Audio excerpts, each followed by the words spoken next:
सर्वप्रथमे सदाप्रभु नाम आपण स्वागत करुच्ची। आसत आमे मैंने अल्प समय ईश्वर वाक्य आड़ को ध्यान करवा। उपदेशक 12 अध्याय 1 पद आमे मैंने पठन करूँ। एठारे एपरि लिखा जाए, आ तुम्भे यौवन काल अपना सृष्टिकर्ता को स्मरण कर, जेहेतु दुसमय आसुअछि सही सब वर्ष तुम्भे कहब एही सबुरे मोहर किछि सुख नाही, सही सब वर्ष सनिकट हेउछि। मोर प्रियर बंधुगण माने आजिर जीवन में आंभ मानक नितांत आवश्यकता अच्छी आंभ मानकर सृष्टिकर्ता को स्मरण करवा। जितेबाला आंभे मैंने सृष्टिकर्ता को स्मरण करूँ, सही सृष्टिकर्ता आंभ मानकर जीवनदाता अटंती।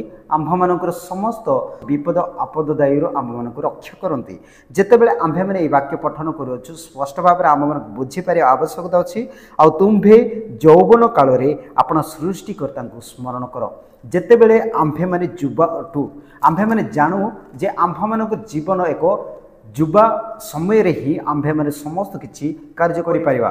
जेतेबेले आंभे माने युवा थिबा सही समय समस्त कार्य आंभे माने करि परिबा। जेतेबेले छोट थिबे सही समय से माने कार्य करि थांती, बट से माने अतिक्रम भाव रे से माने कार्य करि पारंती नै। वाक्य कहूछि युवा समय अबा यौवन काल आपण सृष्टिकर्ता को स्मरण कर। जदि आंभ मानकर यौवन काल रे सृष्टिकर्ता को आमे स्मरण करूना, तेबे आंभ मानकर कोन असुविधा होबो ताहा एही वाक्य रे आंभ मानक स्पष्ट भाव में कहूँ। जितेबाला आम आग पठन करूँ से समय कहूँ, जेहेतु दुसमय आसुअछि सही सृष्टिकर्ता किए आंभे माने ताहा जानिबा आवश्यकता अच्छी। जितेबाला आंभे माने आदि पुस्तक 1 अध्याय 1 पद पठन करूँ, सही समय परमेश्वर कहउछंती आद्यरे परमेश्वर स्वर्ग और पृथ्वीर सृष्टि कले। जितेबाला आंभे माने देखू यूहन्ना लिखित सुसमाचार 1 अध्याय 1 पद पठन करूँ, सही समय लिखा जाए आद्यरे वाक्य थिले, वाक्य ईश्वर संगरे थिले, सही वाक्य ईश्वर थिले। आंभे माने जानू सही वाक्य देहवंत हेले आंभ मानक सहित बास कले। सही वाक्य होउछंती ईश्वर निजे, सही वाक्य होउछंती यीशु ख्रीष्ट निजे।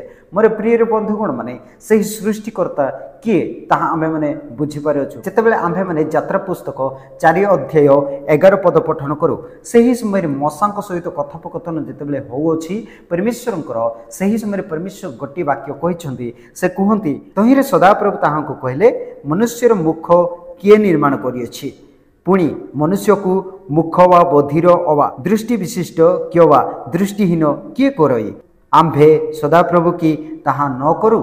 मोर प्रिय बंधुगण माने सदाप्रभु परमेश्वर से लोक मानक मुख बधिर करि पारंती, आउ लोक मानक कथा कहबा निमते शक्ति दे पारंती। एही वाक्य जितेबाला परमेश्वर आंभ मानक देउछंती, जितेबाला से वाक्य कहे जे तुम्हे माने अपन सृष्टिकर्ता को स्मरण कर, जेहेतु दुसमय आसुछि। सही दुसमय कौन अटे आज्ञा? सही दुसमय हेउछि जितेबाला आंभे माने कौनसी कार्य करि पारिबा नाही। आंभे माने भाबुछु वर्तमान मोर युवा समय मते केही मध्य किछि करि पारंती नाही। मोर प्रिय बंधुगण माने कहबा निते चाहे आपण माने युवा हेई थांतु ना आपण माने वृद्ध हेई थांतु ना आपण माने बॉडी बिल्डर लोक मानक बलिया हेई थांतु ना, काहेकि दिने नले दिने आंभे माने सही बेड रे पड़िबा निश्चिंत, सेटा सुनिश्चिंत। जितेबाला आम बेड्रे पड़ी था ना उठी पार ना बसी पार ना कौन कर। मोर प्रिय बंधुगण जितेबाला आंभे मैंने युवा अच्छु से ही समय आंभ मान को जिते बड़े पत्थर को उठा बोले कहले आम मैंने ताकत लगे आम मैंने उठाई था।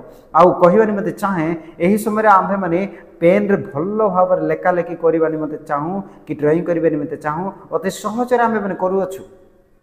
जितेबाला आंभे माने वृद्ध अवस्था आसब, जितेबाला आंभ मानक दुसमय आसब, जितेबाला आंभ मानक खराब समय आसब, सही समय यही सब सुजोग नथिबो।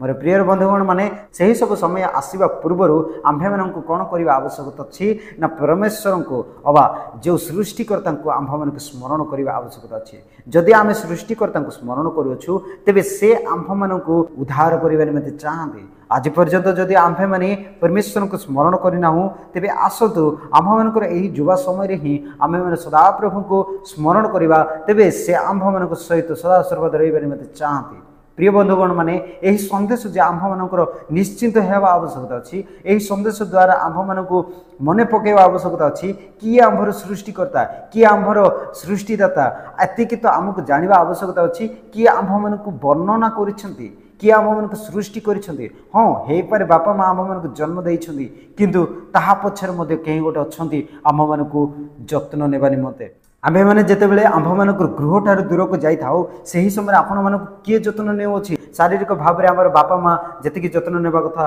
से नौछती किंतु बाकी तक परमेश्वर सबकि संभाली था। मोर प्रिय बंधुगण मैंने जदि आंभे मैंने परमेश्वर सहित सदा सर्वदा स्मरण करवा तेणु आस आंभे मैंने सदा सर्वदा परमेश्वर सहित रहा और स्मरण करवा से आंभे मैंने निकटवर्ती हेबा आवश्यकता अच्छी। यह अल्प वाक्य हेतु ईश्वर आंभ मान आशीर्वाद करंतु। आमेन।